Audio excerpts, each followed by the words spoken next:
activist groups are also calling for a full boycott of the Beijing Olympics over China's alleged human rights abuses towards minority groups living in that country. Joining us now, sports agent and DLE agency founder Doug Eldridge. He represents a number of Olympians. First, let's start there, Doug. What are the athletes telling you about going to compete in China? You know, Jackie, it's been such a stop-start halting process altogether. In so many ways, a lot of them are still waiting for the other shoe to drop as we start the, just 2 months to Tokyo. Is that going to go through as planned? And what should we expect a little over 9 months from now as we look ahead to Beijing 2022?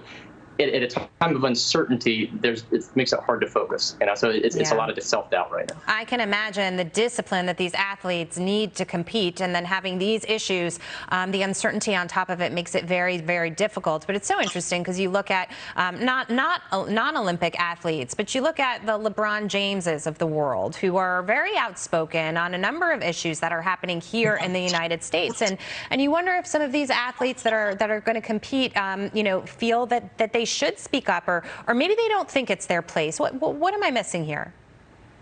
Well, it's a great question, but also a great example that you cited. Look at LeBron. It was famously 30 years ago that Michael Jordan, when pressed to weigh in on a local campaign race, said, "Why should I? Republicans buy shoes too." Right. Well, now we're seeing much of that echoed, but in a different light, saying, "Why should I?" China not only makes the shoes, but their market buys the shoes and everything else America has to offer. And LeBron James is a prime example. You go, a year and a half ago, Daryl Morey's tweet, former GM of the Houston Rockets, just about Hong Kong independence. Within 24 hours, NBA games were canceled in China. All NBA merchandise was pulled from digital platforms, and it cost conservatively the NBA $400 million from one seemingly innocuous tweet.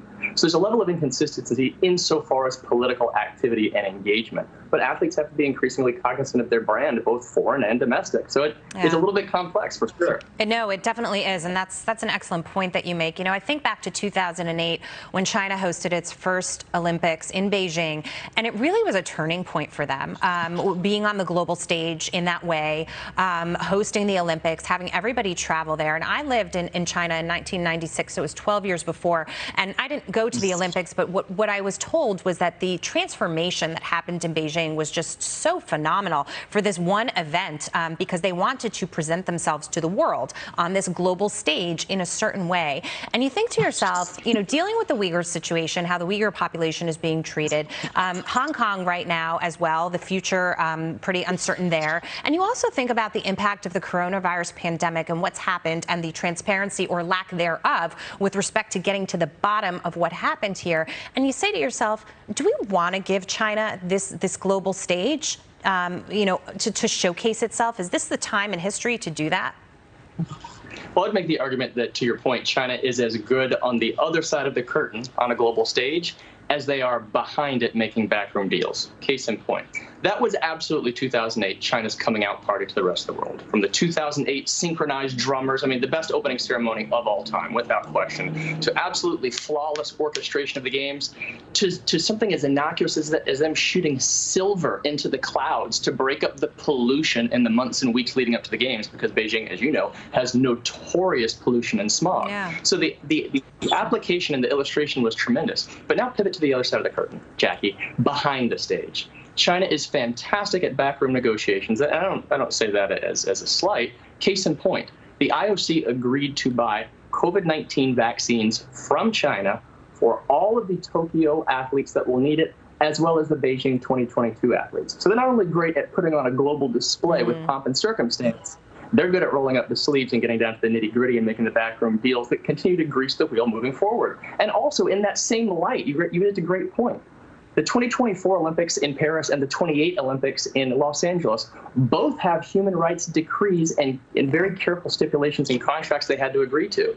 Beijing 2022 somehow missed that double Dutch jump rope. They slid right through. So it's greasing the wheel. All of this, as you continue to pull on the thread, as you said in your lead-in with Jackie Heinrich there on the Hill, when you bring in Pelosi and others that are called to task and called on the record, the more you pull this thread, the more it's going to unravel, and with it, the pressure is going to mount. hopefully the end losers aren't the athletes themselves. Yeah, and Doug, just speaking on a personal level to your point about 2008 and the smog, for example, when I lived in Beijing and I would ride around on my bicycle all day, I would come home, wash my hands and face, and black would literally come into the sink. But they didn't want you to see that. And so it's amazing the way the Chinese operate on this stage, almost like it's theater. Thank you so much for your perspective. Tremendous Great to see PR. you. Yeah. For sure. Thank you.